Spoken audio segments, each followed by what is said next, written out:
கிறிஸ்து இயேசுவுக்குள் அன்பாக அழைக்கப்பட்ட அன்புக்குரிய சகோதர சகோதரிகளே, உங்கள் அனைவருக்கும் நம்முடைய பிதாவாகிய தேவனாலும் கர்த்தராகிய இயேசு கிறிஸ்துவினாலும் கிருபையும் சமாதானம் உண்டாகட்டும் என்று வாழ்த்துகிறோம், வரவேற்கிறோம். நாம் இன்றைக்கு பார்க்க போகிற பாடத்தின் தலைப்பு சிலுவையில் அறையப்பட்ட இயேசுவும் இரண்டு கள்ளர்களும் என்கிற தலைப்பின் கீழ் ஒரு சுருக்கமான ஒரு சின்ன பாடத்தை நாம் பார்க்க போகிறோம். நாம் இந்த பாடத்தில் என்ன பார்க்கிறோம் என்று சொன்னால், லூக்கா 23ஆம் அதிகாரம் 40 43 வரை உள்ள வசனங்களை வாசிக்கும் போது, ஆண்டவராகிய இயேசு கிறிஸ்துவை சிலுவையில் அறைந்த அன்றைய தினத்திலே அவருடைய வலதுபுறத்தில் ஒரு குற்றவாளியாக கள்ளனும், இடதுபுறத்தில் ஒரு குற்றவாளியாகிய ஒரு கள்ளனும் இருவரையும் சிலுவையில் அறையப்படுகிறார்கள். அதில் ஒரு குற்றவாளியாக கள்ளன் நம்முடைய ஆண்டவரை நோக்கி, ஆண்டவரே, நீர் உம்முடைய ராஜ்யத்தில் வரும்போது அடியேனை நினைத்தருளும் என்று சொல்லி வேண்டுகிறான். அதற்கு நம்முடைய ஆண்டவராக இயேசு கிறிஸ்து என்ன சொல்லுகிறார் பாருங்க. அதற்கு இயேசு அவனை நோக்கி, இன்றைக்கு நீ என்னுடனே கூட பரதீசில் இருப்பாய் என்று மெய்யாகவே உனக்கு சொல்லுகிறேன் என்று வாக்கு கொடுக்கிறார். நாம் இந்த பாடத்தில் என்ன பார்க்க போகிறோம் என்று சொன்னால், இந்த வசனத்தினுடைய உண்மை தன்மை என்ன என்பதை நாம் ஆராய்ந்து பார்க்க போகிறோம். அதாவது, அன்றைக்கே அந்த கள்ளன் பரதீசுக்கு சென்றானா? இது முதலாவது கேள்வி. அடுத்தது, முழுக்கு ஞான ஸ்நானம் எடுக்காமல் பரலோகம் போக முடியுமா? அது சாத்தியமா? இந்த இரண்டு கேள்விகளையும் மையமாக வைத்துதான் அடுத்த நம்ம பார்க்க போகிறோம். வாசிக்கலாம் ஆதார வசனம். லூக்கா 23ஆவது அதிகாரம் 40 43 வரை உள்ள வசனங்கள். மற்றவன் அவனை நோக்கி, நீ இந்த ஆக்கினைக்கு உட்பட்டவனாயிருந்தும் தேவனுக்கு பயப்படுகிறது இல்லையா? நாமோ நியாயப்படி தண்டிக்கப்படுகிறோம், நாம் நடப்பித்தவைகளுக்கு தக்க பலனை அடைகிறோம், இவரோ தகாததொன்றையும் நடப்பிக்கவில்லை என்று அவனை கடிந்து கொண்டு 43ஆம் வசனம், இயேசுவை நோக்கி, ஆண்டவரே, நீர் உம்முடைய ராஜ்யத்தில் வரும்போது அடியேனை நினைத்தருளும் என்றான். 43ஆம் வசனம், இயேசு அவனை நோக்கி, இன்றைக்கு நீ என்னுடனே கூட பரதீசில் இருப்பாய் என்று மெய்யாகவே உனக்கு சொல்லுகிறேன் என்றார். இப்போ இந்த இடத்துல நாம் முக்கியமாக கவனிக்க வேண்டிய வார்த்தை என்னவென்று சொன்னால், இன்றைக்கு என்கிற வசனத்தை தான், இந்த வார்த்தையை தான் நாம ஆராய்ந்து பார்க்க வேண்டும். ஏனென்று சொன்னால், இந்த இன்றைக்குங்கிற வார்த்தை தான் இந்த வசனத்தை சரியாக புரிந்து கொள்ள முடியாமல் போவதற்கு ஒரு பிரச்சனையான ஒரு வார்த்தை. இன்றைக்கு என்கிற வார்த்தை தான். இன்றைக்கு என்பது எந்த மணி நேரத்தை அது அடையாளப்படுத்துகிறது என்பதை நாம் ஆராய்ந்து பார்க்கணும். அதாவது, எப்பொழுது அது துவங்கி எப்பொழுது முடிவடைகிறது என்பதை நாம் ஆராய்ச்சி பார்க்கலாம். நமக்கு ஒரு நாள் என்பது இரவு 12 மணிக்கு துவங்குகிறது, மறுநாள் நடு இரவு 12 மணிக்கு முடிவடைகிறது. இது நமக்கு ஒரு நாளாக இருக்கிறது. ஆனால் யூதர்களுக்கு அப்படி இல்லை என்று சொல்லி பார்க்கிறோம். நமக்கு சூரியனை அடிப்படையாக கொண்டு காலத்தை கணக்கிடுகிறார்கள், அவர்களுக்கு சந்திரனை அடிப்படையாக கொண்டு காலத்தை கணக்கிடுகிறார்கள் பார்க்கிறோம். நான் வாசிக்கலாம். ஆதியாகமம் 1ஆம் அதிகாரம் 5ஆம் வசனத்தில் வாசிக்கும் போது, தேவன் வெளிச்சத்துக்கு பகல் என்று பெயரிட்டார், இருளுக்கு இரவு என்று பெயரிட்டார், சாயங்காலமும் விடியற்காலமும் ஆகி முதலாம் நாள் ஆயிற்று. நாம் அதிலே கடைசி ஆதியாகமம் 1:31 இந்த வசனம் கூட நாம் வாசிக்கலாம். ஏன்னு சொன்னா நிறைய எல்லா வசனங்களையும் வாசிக்க முடியாது, டைம் ஆயிரும். அப்பொழுது தேவன் தாம் உண்டாக்கின எல்லாவற்றையும் பார்த்தார், அது மிகவும் நன்றாயிருந்தது, சாயங்காலமும் விடியற்காலமும் ஆகி 6ஆம் நாள் ஆயிற்று. நாம் இங்க பார்க்கிறோம் இந்த வசனத்துல, சாயங்காலமும் விடியற்காலமும் ஆகி முதலாம் நாள் ஆயிற்று. அப்ப சாயங்காலமும் விடியற்காலமும் சொன்னா அது எது வரைக்கும் இருக்குன்னா, அடுத்த நாள் விடிந்து சாயங்காலம் அந்த 6 மணி வரைக்கும் அந்த ஒரு நாள். அவர்களுக்கு சாயங்காலம் 6 மணிக்கு துவங்கி மறுநாள் சாயங்காலம் 6 மணிக்கு முடிவடையும். இது அவர்களுக்கு ஒரு நாளை அடையாளப்படுத்தும் சொல்லி நாம் பார்க்கிறோம். இப்போ இங்க கள்ளன் வேண்டுதல் வைத்த நேரம் என்ன, நம்முடைய ஆண்டவராகிய இயேசு கிறிஸ்து அவனுக்கு வாக்கு கொடுத்த நேரம் என்னன்னு சொல்லி நம்ம பார்க்கும்போது, லூக்கா 23ஆம் அதிகாரம் 44ஆம் வசனத்துல, அப்பொழுது ஏறக்குறைய 6ஆம் மணி நேரமா இருந்தது, 9ஆம் மணி நேரம் வரைக்கும் பூமி எங்கும் அந்தகாரம் உண்டாயிற்று. நல்லா கவனிங்க. வேத வசனம் எவ்வளவு தெளிவாக சொல்லுகிறது பாருங்களேன். அப்பொழுது 6ஆம் மணி நேரமா இருந்தது. அப்ப 6ஆம் மணி நேரம் என்று சொன்னால் நாம எப்படி அதை புரிஞ்சுக்கலாம் அப்படின்னு சொல்லி நாம பார்க்கும்போது, யூதர்கள் வழக்கப்படி இரவு நேரங்களை அவர்கள் ஜாமங்களாக கணக்கிடுகிறார்கள். ஆனால் பகல் நேரங்களை மணி வேலைகளாக அவர்கள் கணக்கிடுகிறார்கள். இது நமக்கு வேதத்துல நமக்கு ஆதாரம் இருக்கு. அதை கூட நம்ம வாசிக்கலாம். மத்தேயு 14வது அதிகாரம் 25வது வசனம். இரவின் 4ஆம் ஜாமத்திலே இயேசு கடலின் மேல் நடந்து அவர்களிடத்திற்கு வந்தார். இரவின் 4ஆம் ஜாமம். அடுத்தது லூக்கா 12வது அதிகாரம் 38வது வசனத்தை கூட நாம் வாசிக்கும் போது, அவர் 2ஆம் ஜாமத்திலாவது 3ஆம் ஜாமத்திலாவது வந்து அவர்கள் அப்படியே இருக்க கண்டால் அவ்வூழியக்காரர் பாக்கியவான்கள் என்று சொல்லுகிறார். இப்போ நாம் இந்த வாசித்த வசனத்துல அவர்கள் இரவு நேரங்களை ஜாமங்களாக கணக்கிடுகிறார்கள் என்பதை நாம் இந்த வேத வசனம் நமக்கு தெளிவுபடுத்துகிறத நாம பார்ப்போம். அடுத்தது மற்ற 20ஆம் அதிகாரம் 1லிருந்து 6 வரை உள்ள வசனங்களை நாம் வாசிக்கலாம். பரலோக ராஜ்யம் வீட்டெஜமானாகிய ஒரு மனுஷனுக்கு ஒப்பாய் இருக்கிறது. அவன் தன் திராட்சை தோட்டத்துக்கு வேலையாட்களை அமர்த்த அதிகாலையிலே புறப்பட்டான். வேலையாட்களுடன் நாள் ஒன்றுக்கு 1 பணம் கூலி பேசி அவர்களை தன் திராட்சை தோட்டத்துக்கு அனுப்பினான். 3ஆம் வசனம்.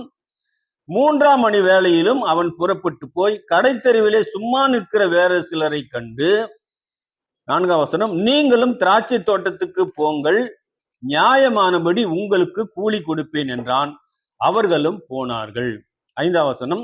மறுபடியும் 6ஆம் 9ஆம் மணி வேளையிலும் அவன் போய் அப்படியே செய்தான். 6ஆம் வசனத்தை கூட வாசிக்கலாம்.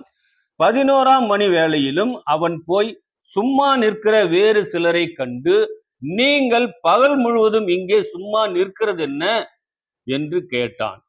இப்போ நாம இந்த வசனம் எல்லாம் வாசித்தோம். 6 வசனங்களை வாசித்தோம். இந்த 6 வசனங்களை வாசிக்கும் போது நமக்கு அவர்கள் பகல் நேரங்களை எப்படி கணக்கிடுகிறார்கள் என்று சொல்லி இந்த வேத வசனம் நமக்கு ஒரு ஆதாரம் கொடுக்கிறது. அவர்கள் பகல் வேலைகளை மணி நேரங்களாக, மணி வேலைகளாக அவர்கள் குறிப்பிடுகிறார்கள். 1ஆம் மணி வேலை, 3ஆம் மணி வேலை, 6ஆம் மணி வேலை, 9ஆம் மணி வேலை, 11ஆம் மணி வேலை. அப்ப நாம பார்த்தோம், இரவு நேரங்களை ஜாமங்களாகவும் பகல் நேரங்களை மணி வேலைகளாகவும் அவங்க கணக்கிடுறாங்க அப்படின்னு சொல்லி நம்ம பார்த்தோம். இப்போ இங்கே இயேசு கிறிஸ்துவை சிலுவையில அறைந்த நேரம் எந்த நேரம் அப்படின்னு சொல்லி நம்ம பார்க்கும்போது, மார்க் 15வது அதிகாரம் 25ஆம் வசனம் அதுக்கு விளக்கம் கொடுக்குது.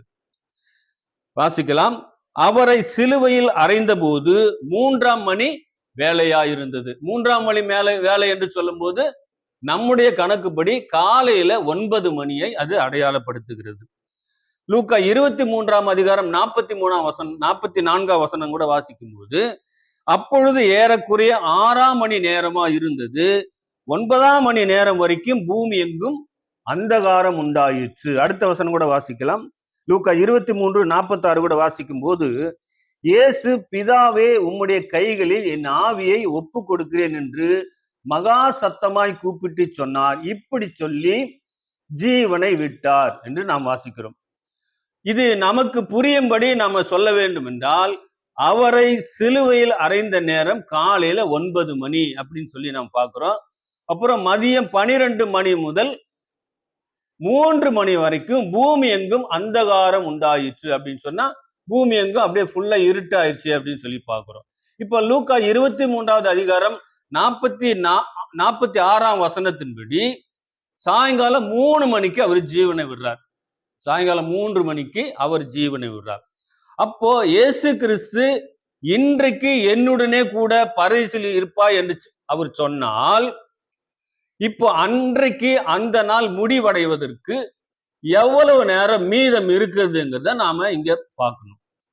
இப்போ 9ஆம் மணி நேரம் அவர் ஜீவனை விடுகிறார் அப்படின்னு சொல்லும்போது, இன்னும் மீதம் இருப்பது எவ்வளவு மணி நேரம் தான் இருக்குது அப்படின்னு பார்க்கும்போது, அந்த நாள் முடிவடைவதற்கு இன்னும் 3 மணி நேரம் தான் இருக்கு அப்படின்னு சொல்லி நம்ம பார்க்கிறோம்.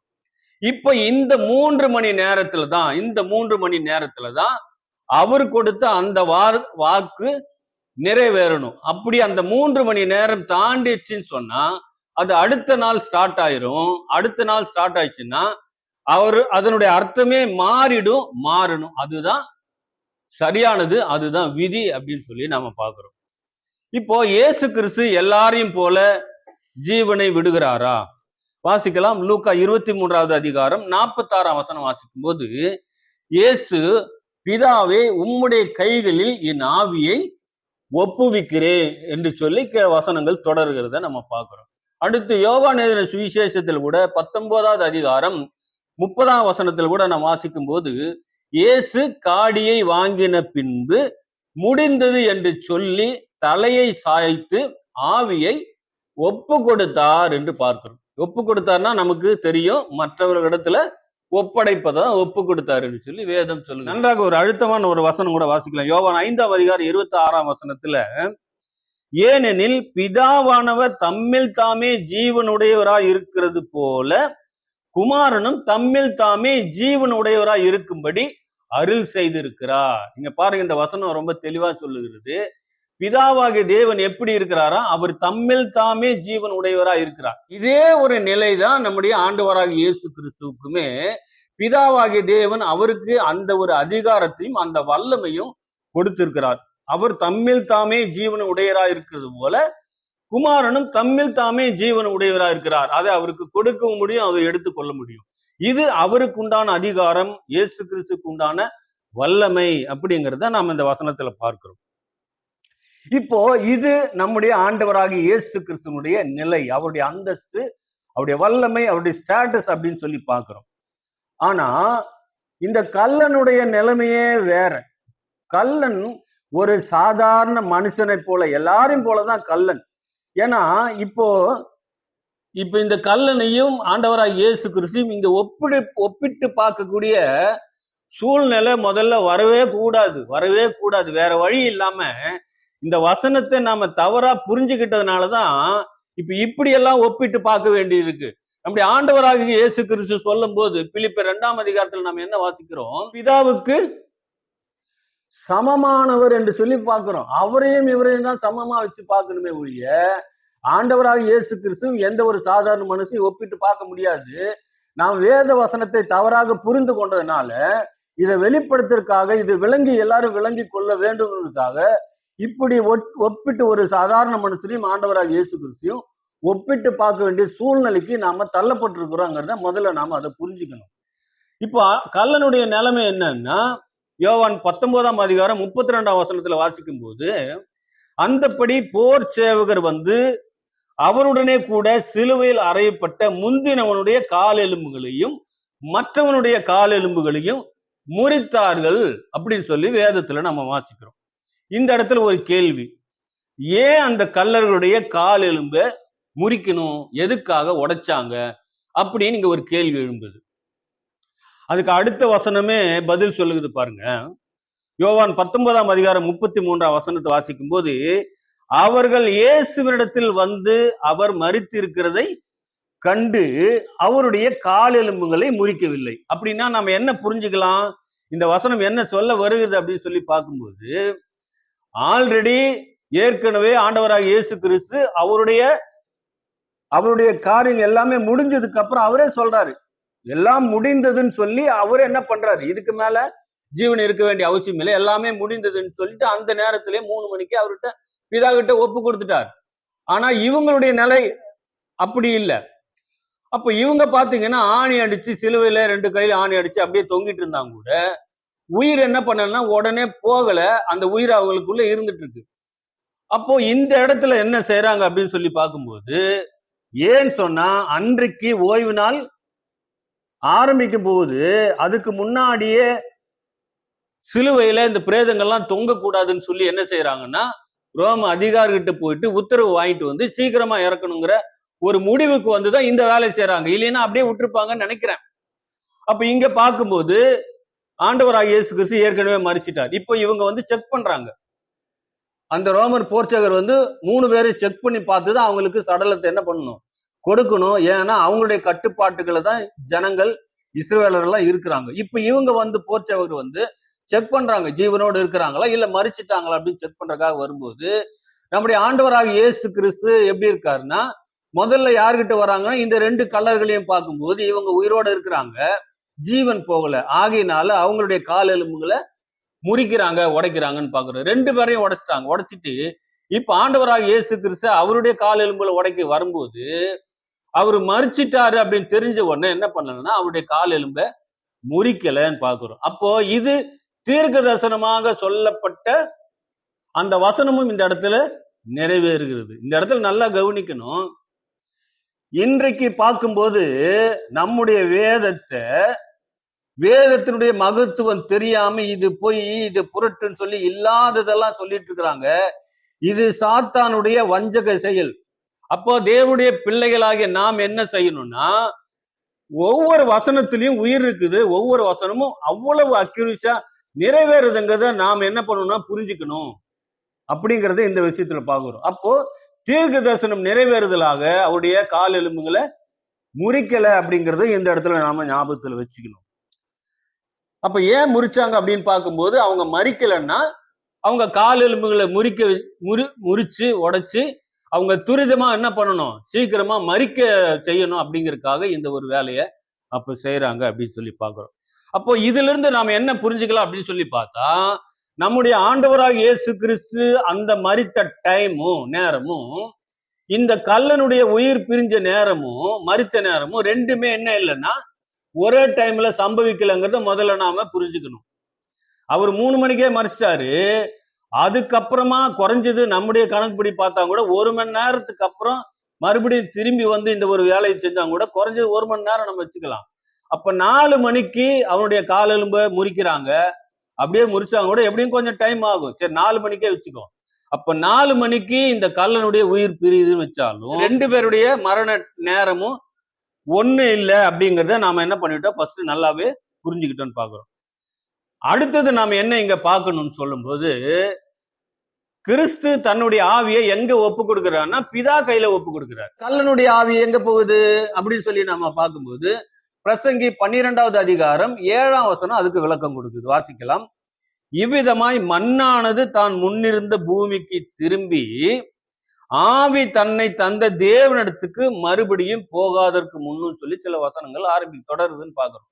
இப்ப இங்க என்ன ஆகுது அப்படின்னா, ஆவி எங்க போகுதா, ஒரு மனுஷனுடைய ஆவி பிரியும் போது ஆவி தன்னை தந்த தேவனிடத்திற்கு போகுது. ஏன்னா அவரு தான் முதல் ஒரு மனுஷனை மண்ணினால உருவாக்கி அவருடைய ஜீவ சுவாசத்தை நாசில அவரு தான் ஊதுனாரு. இப்ப அவரு ஊதுனாரு. இப்ப அந்த ஆவி என்ன செய்யுதுன்னா மறுபடியும் அவர்கிட்ட என்ன பண்ணுது, போகுதுன்னு பாக்குறோம். அப்போ இங்க கல்லனுடைய ஆவி எங்க போச்சு அப்படின்னு சொன்னா, கோடானு கோடி பேர்களுடைய ஆவி தேவனுக்குள்ள போய் மறைகிறதோ, தேவனுக்குள்ள காற்றோடு காற்றாக சுவாசத்தோடு சுவாசத்தாக போய் சேருதோ, அதே போலதான் இந்த கல்லனுடைய ஆவியும் காற்றோடு காற்றாக சுவாசத்தோடு சுவாசமாக தேவனுக்குள்ள போய் இருக்குது அப்படிங்கிறது இந்த வசனம் நமக்கு இங்க தெளிவுபடுது. அங்க என்னதான் நடந்தது அப்படின்னு சொல்லி பார்க்கும்போது, அவர்களுக்கு அன்னைக்கு கல்லன் பேசினதுக்கும் வேண்டுகோள் வைத்ததுக்கும் இவரு வாக்கு கொடுத்த அன்ற நாள் இன்றைக்குன்னு சொல்லும்போது, அன்றைக்கு அவர்களுக்கு மீதம் இருந்த டைம் எவ்வளவு நேரம்னா 3 மணி நேரம் தான் டைம் இருந்தது. அப்ப அந்த 3 மணி நேரம் சொல்லும்போது யாருக்கு 3 மணி நேரம், ஆண்டவராக இயேசு கிறிஸ்துக்கு தான் 3 மணி நேரம் டைம். 3 மணிக்கு ஜீவனை விட்டாருன்னா இன்னும் அந்த நாள் முடிவடைறதுக்கு 6 மணி அவருக்கு 3 மணி நேரம் தான் டைம் இருக்கு. யாருக்கு, அதுவும் ஆண்டவராக இயேசு கிறிஸ்துவுக்கு. இப்போ கல்லனுக்கு நம்ம கணக்கு எடுத்துட்டோம்னா, கல்லனுக்கு 4 மணிக்கு மறிச்சான்னா அவனுக்கு இருக்கிற டைம் 2 மணி நேரம் தான் இருக்குது. அந்த நாள் முடிவடையிருக்கு அப்படின்னு சொல்லி நம்ம பார்க்கிறோம். நம்ம ஏற்கனவே பார்த்தோம். இப்ப இன்றைக்குங்கிற அந்த நாள் மாறிட்டாலே அடுத்த நாள் வந்துடும். அடுத்த நாள் ஸ்டார்ட் ஆச்சுன்னா அதனுடைய அர்த்தமே சுத்தமா அப்படியே மாறிடுங்கிறத நாம நினைவில் கொள்ள வேண்டும் ஃபர்ஸ்ட்.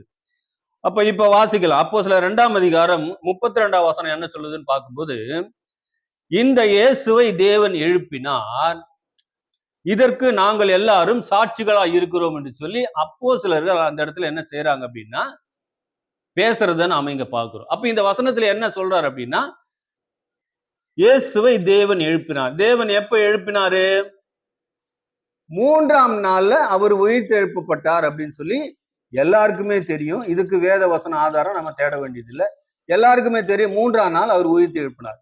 அப்ப அது வரைக்கும் ஆவி எங்கதான் இருந்தது அப்படின்னு சொன்னா, இவர் எங்க பிதாவிட்ட ஒப்பு கொடுத்தாரு அங்கதான் இருந்தது. 3ஆம் நாள் தான் என்ன செய்யுதுன்னா அவர் உயிர்த்து எழுப்புறார் அப்படின்னு பாக்குறோம். அப்போ இங்க கல்லனுக்கு அன்னைக்கு வாக்கு கொடுத்தாருல்ல, அந்த வாக்கு கொடுத்ததன்படி ஏற்கனவே என்ன ஆச்சுன்னா 2 நாள் தாண்டிருச்சு. எப்படி அவர் ஆவி இங்க திரும்பி வரும்போது 2 நாள் தாண்டிடுச்சு. அப்ப இங்க 2 நாள் தாண்டிச்சுனாலே நாம முடிவு பண்ணிக்கணும், இது எல்லாமே வேற அர்த்தத்தை அடையாளப்படுத்துறதுங்கிறத நாம தெளிவா புரிஞ்சுக்கணும். அப்ப இந்த 2 நாளுல ஆண்டவராகிய இயேசு கிறிஸ்துவும் இந்த கல்லனும் 2 பேரும் சந்தித்திருக்க வாய்ப்பு இருக்குதா அப்படின்னு சொன்னா, இங்க சந்தித்திருக்கிறதுக்கு வாய்ப்பே இல்லை அப்படின்னு சொல்லி பாக்குறோம். ஏன் அப்படின்னா, கல்லனுடைய ஆவி போனது பிதாவாகிய தேவன்ட்டு தான் போச்சு. ஆனா ஆண்டவராகிய இயேசு கிறிஸ்துவும் பிதா கிட்ட தான் ஒப்பு கொடுத்தாரு. 2மே அங்கதான் இருக்குதுன்னு சொன்னாலும் ஒன்றுக்கொன்று வித்தியாசம் இருக்கு அப்படிங்கிறத நம்ம இந்த இடத்துல நாம புரிஞ்சுக்கணும். இப்போ இங்க ஆவி எப்பதான் வருதுன்னா, நம்முடைய ஆண்டவராகிய இயேசு கிறிஸ்துவுக்கு 3ஆம் நாள் தான் ஆவி வருது, உயிர் தெழுப்புறாரு. அப்ப 2 பேரும் இந்த இடத்துல சந்திப்பதற்கு வாய்ப்பே இல்லை அப்படிங்கிறத தெளிவா நாம புரிஞ்சுக்கணும். அவரே என்ன செய்யல அப்படின்னு சொன்னா, அவருடைய ஆவியை ஒப்பு கொடுத்தாரு. அவரே என்ன செய்யலைன்னா உயிர் தெழுந்து பரலோகத்துக்கோ பரதீசுக்கோ என்ன செய்யலைன்னா அவரே போகல. இப்ப அவரே போக முடியலன்னு சொல்லும் போது கல்ல மட்டும் எங்கிருந்து பரதீசுக்கோ இல்ல பரலோகத்துக்கோ போயிருக்க முடியும்? இதை நாம நல்லா கவனிக்கணும் இந்த இடத்துல. அப்படின்னா நாம என்ன புரிஞ்சுக்கிறோம் அப்படின்னா, அந்த வசனத்தில் சொல்லப்பட்ட இன்றைக்கு நீ என்னுடனே கூட பரதீசில் இருப்பாய் என்ற அந்த வார்த்தையின்படி அன்றைக்கு அந்த கல்லன் நாம் பார்த்த வசனங்கள் மூலமாக அன்றைக்கு கல்லன் பரதீசுக்கு போகல, பரலோக ராஜ்யத்திலையும் அவன் போகலங்கிறத இந்த வசனங்கள் நிரூபணம் ஆக்குறது, நிரூபிக்கிறத நம்ம பார்க்கிறோம். இந்த இடத்துல இன்னொரு வசனத்தை கூட நாம ஞாபகத்துக்கு கொண்டு வரணும். அது என்ன வசனம் அப்படின்னா, நம்ம யோவான் எழுதின சுவிசேஷம் 3ஆம் அதிகாரம் 5ஆம் வசனத்தை வாசிக்கும் போது அதை வாசிக்கலாம். இயேசு பிரதியுத்தரமாக, ஒருவன் ஜலத்தினாலும் ஆவினாலும் பிரவாவிட்டால் தேவனுடைய ராஜ்யத்தில் பிரவேசிக்க மாட்டான் என்று மெய்யாகவே மெய்யாகவே உனக்கு சொல்லுகிறேன் என்று சொல்றார். அப்ப இந்த இடத்துல பார்க்கும்போது இந்த வசனத்துடைய அர்த்தம் என்ன அப்படின்னு நம்ம புரிஞ்சுக்கணும் அப்படின்னா, இந்த வசனத்தை நாம ரொம்ப விரிவா பார்க்கணும். இதுல என்ன சொல்லப்பட்டிருக்குன்னா, ஒரு மனுஷனுக்குள்ள கரு உருவாகிறத பற்றியும், கரு அது வளர்ச்சி அடைவதை பற்றியும், அந்த கரு வெளிப்படுகிற விஷயம், இந்த 3 விஷயங்களையும் உள்ள அடக்கித்தான் இந்த வசனத்துல சொல்லப்பட்டிருக்கு. ஆகையினால இப்பொழுது அதை விரிவா நம்ம பார்க்க முடியாது. ஆனா ஒரே வரியில இதுல இருக்கிற முதலாவது ஒரு விஷயத்தை நாம தெரியப்படுத்தணும் அப்படின்னு சொன்னா நாம என்ன சொல்லலாம் அப்படின்னா, முதல் தகுதி முழுக்க ஞான ஸ்நானம் எடுக்காம பரலோக வாய்ப்பு இல்லை என்பதை இந்த வசனம் அழுத்தமும் திருத்தமாக தெரியப்படுத்துகிறதுக்கு நாம முதல்ல தெரிஞ்சுக்கணும்.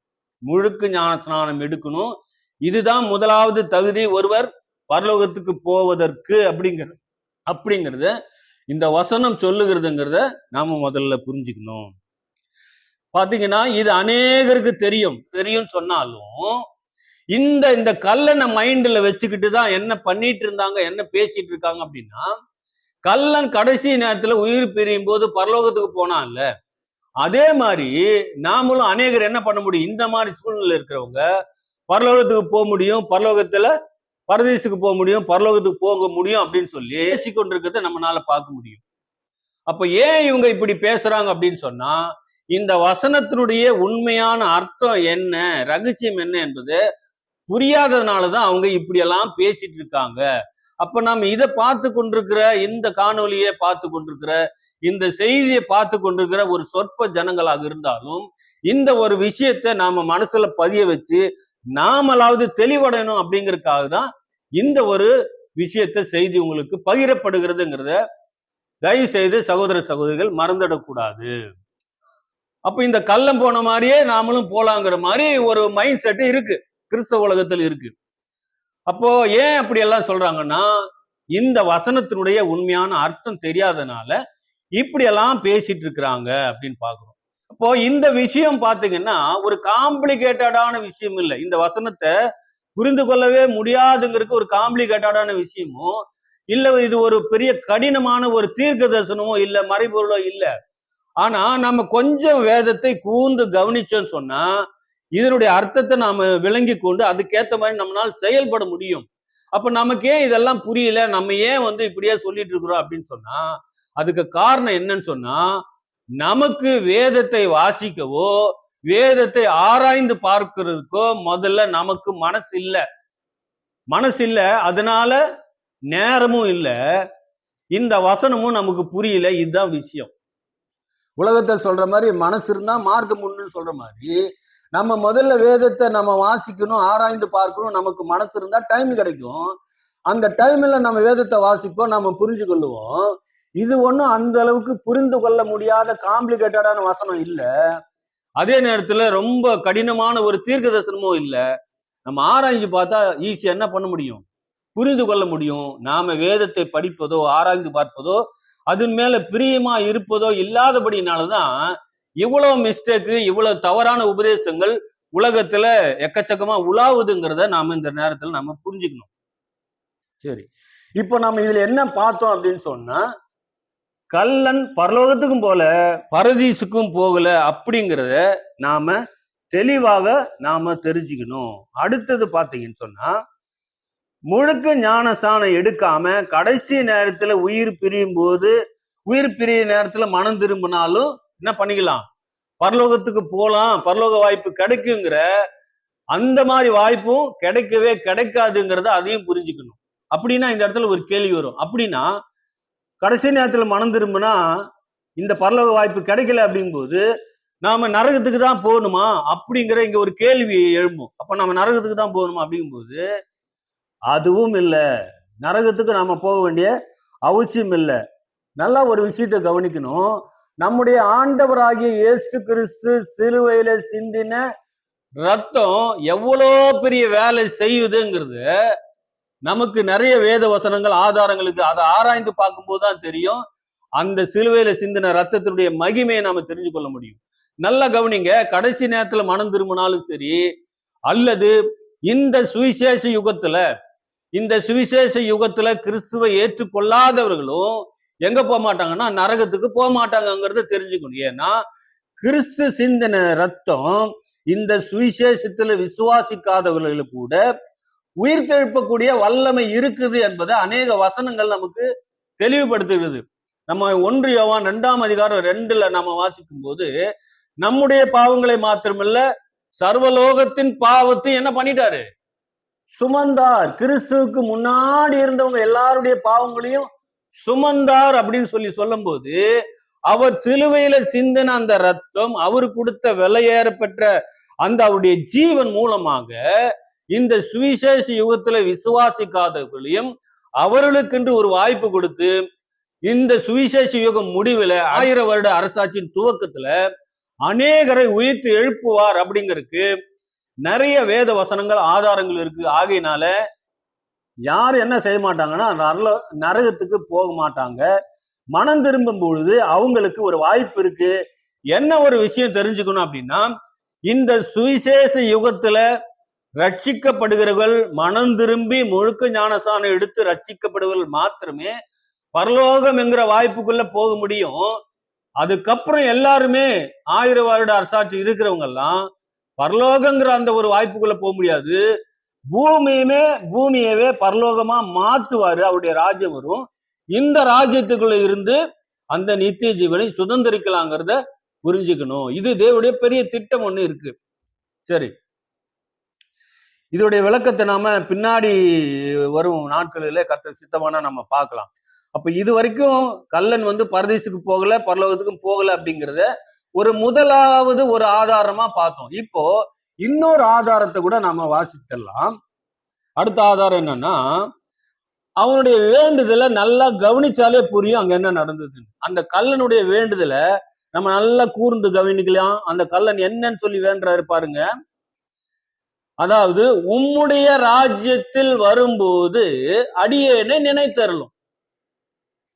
நல்லா கவனிங்க, உம்முடைய ராஜ்யத்துல வரும்போது அடியேனை நினைத்தருளும். இதுதான் அவருடைய ஜபம். இந்த இடத்துல அவர் என்ன சொல்ல, நான் பரலோகத்துக்கு போகணும், நித்திய ஜீவனுக்குள் பிரவேசிக்கணும் அப்படின்னு சொல்லி அந்த கல்லன் என்ன பண்ணல, ஜபிக்கவே இல்லை. உம்முடைய ராஜ்யத்துல வரும்போது அப்ப நினைச்சுக்குங்க அப்படின்னு தான் சொல்றாரு. இந்த விஷயத்த நம்ம நல்லா புரிஞ்சுக்கணும். அப்ப உம்முடைய ராஜ்யத்தில் வரும்போது அப்படின்னா என்ன அர்த்தம், அதை நம்ம எப்படி புரிஞ்சுக்கலாம் அப்படின்னு சொல்லும்போது, கல்லன் யாரு, அவன் ஒரு யூதன், அவன் புறஜாதி இல்ல, அவன் ஒரு யூதன். அவனுக்கு நல்லாவே தெரிஞ்சிருக்கு. என்ன தெரிஞ்சிருக்கு? பூமியில கிறிஸ்துவனுடைய ராஜ்யம் ஸ்தாபிக்கப்பட போகுதுங்கிறது அவன் நல்லாவே தெரிஞ்சு வச்சிருந்தான். ஏன்னா நம்முடைய ஆண்டவராக இயேசு கிறிஸ்துவனுடைய சுவிசேஷ அறிவிப்பை எப்படிதான் அறிவிக்கிறார்னா, மனம் திரும்புங்க, பரலோக ராஜ்யம் சமீபமா இருக்குது அப்படின்னு சொல்லிதான் அவர் சுவிசேஷமா அறிவிக்கிறாரு. அது மட்டும் இல்ல, மத்தேயு 6ஆம் அதிகாரம் 10ஆம் வசனத்துல வாசிக்கும் போது சீசர்களுக்கு என்னன்னு சொல்லி கத்துக் கொடுக்கிறாரு? உம்முடைய ராஜ்யம் வருவதாக. எங்க இருக்குது? பரலோகத்திலிருந்து பூமிக்கு வரணும். உம்முடைய ராஜ்யம் வருவதாகன்னு சொல்லிதான் அங்க ஜெபிக்கிறதுக்கு சீசர்களுக்கு கத்துக் கொடுக்குறாரு. நீங்க ஜெபிக்கும் போது எப்படி ஜெபிக்கணும்? பரலோக ராஜ்யம் பூமிக்கு வரணும் அப்படிங்கிற மாதிரி நீங்க உங்களுடைய ஜெபத்துல ஜெபிங்க, வையுங்க அப்படின்னு சொல்லி இங்க கத்துக் கொடுக்குறாரு. இதன் மூலமாக நல்லாவே தெரியுது, அந்த கல்லனுக்கு நல்லாவே தெரியுது பரலோக ராஜ்யம், அந்த கிறிஸ்துவின் ராஜ்யம் பூமியில ஸ்தாபிக்கப்பட போகுது அப்படின்னு. அது மட்டும் இல்ல, எல்லா யூதர்களுடைய நம்பிக்கை என்னவா இருக்குன்னா, மேசியாங்கிற வரப்போறாரு, அவர் வந்து பூமியை ஆளுகை செய்ய போறாரு, தேவனுடைய ராஜ்யம் மறுபடியுமாக பூமியில ஸ்தாபிக்கப்பட போகுது. எல்லா யூதர்களுக்கும் அந்த நம்பிக்கை இருக்குது. அந்த நம்பிக்கை கல்லனுக்கும் இருந்தது. அந்த நம்பிக்கையின் அடிப்படையில தான் அவன் ஜெபம் பண்றான், உம்முடைய ராஜ்யம் வரும்போது அடியேனை நினைத்தருளுங்க அப்படின்னு சொல்லி. இப்ப இந்த இடத்துல அவர் நித்திய ஜீவனுக்குள்ள போகணும், பரலோகத்துக்கு போகணும்னே அவர் வேண்டல. முதல்ல நம்ம அதை புரிஞ்சுக்கணும். இது 2வது ஆதாரம் அப்படின்னு பாக்குறோம். இப்போ அந்த கல்லனை குறித்து நாம புரிஞ்சுக்கணும்னா, அவன் என்ன செய்யறான்னா, முதல்ல ஆண்டவராகிய இயேசு கிறிஸ்துவ அவன் விசுவாசித்தான். என்னன்னு? அவர் தேவனுடைய குமாரன் என்று அவன் விசுவாசித்தான் பார்க்கிறோம். அது மாத்திரமல்ல, அவரே ரட்சகர் அப்படிங்கிறதையும் அந்த கல்லன் விசுவாசித்திருக்கிறத நம்ம பார்க்க முடியும். அது மட்டுமில்ல, அவனுக்கு உயிர்த்தெழுதலையும் நம்பிக்கை இருக்கு. உயிர்த்தெழுதல்ல சதுசேயருக்கு நம்பிக்கை இல்லை, ஆனா இந்த யூதனுக்கு உயிர்த்தெழுதலில் நம்பிக்கை இருக்கு. ஏன்னு சொன்னா, அவன் இருக்கிற நிலை பாத்தீங்கன்னா சிலுவையில தொங்கிட்டு இருக்கிறான். கொஞ்ச நேரத்துல நம்ம எப்படியாவது செத்து போயிடுவோம்னு தெரியும். அப்போ உம்முடைய ராஜ்யத்தில் வரும்போது அடியேனை நினைத்தருளுன்னு சொன்னா என்ன அர்த்தம்? உயிர்த்தெழுதல் ஒன்று இருக்குன்னு சொல்லி அவன் நம்பினாதான், விசுவாசித்தாதான் இந்த ஒரு வார்த்தையை சொல்ல முடியும். அப்ப இந்த வார்த்தை சொல்றான்னு சொன்னா, உயிர்த்தெழுதலை அவன் விசுவாசித்திருக்கிறான் என்பதை நாம் இந்த இடத்துல புரிஞ்சு கொள்ளணும். அடுத்து அவன் என்ன சொல்றான் பாருங்க, அவருடைய 2ஆம் வருகை கூட அவன் விசுவாசித்திருக்கிறான். அப்படி இல்லைன்னா வரும்போதுங்கிற வார்த்தை என்ன பண்ண முடியாது, சொல்லவே முடியாது. அதனாலதான் சொல்றான், உங்களுடைய ராஜ்யத்தில் வரும்போது அடியேனை நினைத்தருளும் என்று சொன்னான்னு பார்க்கிறோம். இப்ப லூக்கா 19ஆம் அதிகாரம் 12வது வசனத்தை கூட நாம வாசிக்கலாம்.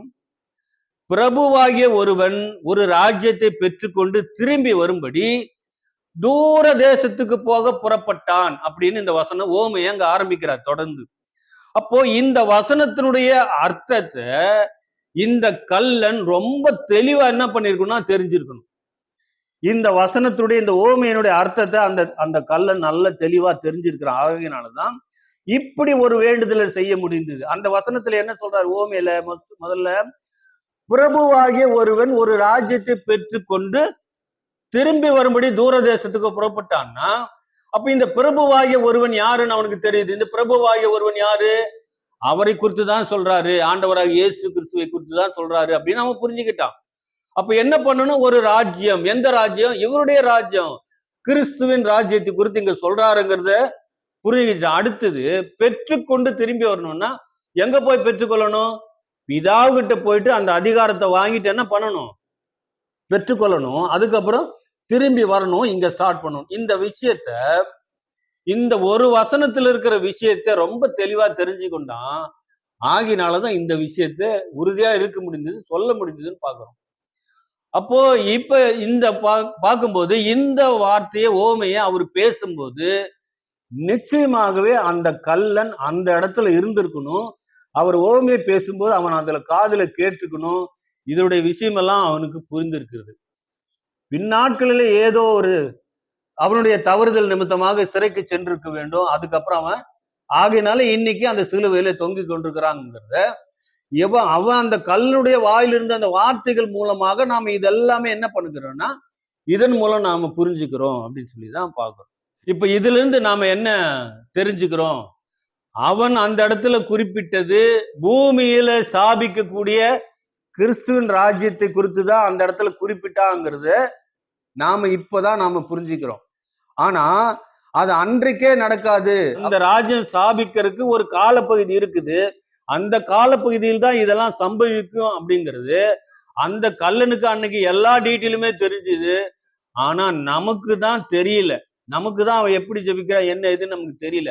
அதனால இந்த வசனத்தை என்ன பண்ணிட்டோம்னா தப்பு தப்பா என்ன பண்ணிட்டோம்னா பேசிட்டோம். இந்த தப்பான வார்த்தைகளை சொல்றது உள்ள புகுத்துறது யாருன்னா சாத்தான் தான். அதாவது கிறிஸ்துவின் மகிமையான சுவிசேஷத்தின் ஒளி பிரகாசமா இருக்கக்கூடாதபடி இப்பிரபஞ்சத்தின் தேவனானவன் இப்படிப்பட்ட கிறிஸ்தவர்களுடைய மனசை என்ன பண்ணிட்டான்னா குருடாக்கி வச்சிருக்கிறான். இதனுடைய வெளிச்சத்தை தெரியக்கூடாதபடி பண்ணது யாருன்னா சாத்தான் தான் இந்த வேலை பண்ணிருக்கிறான்.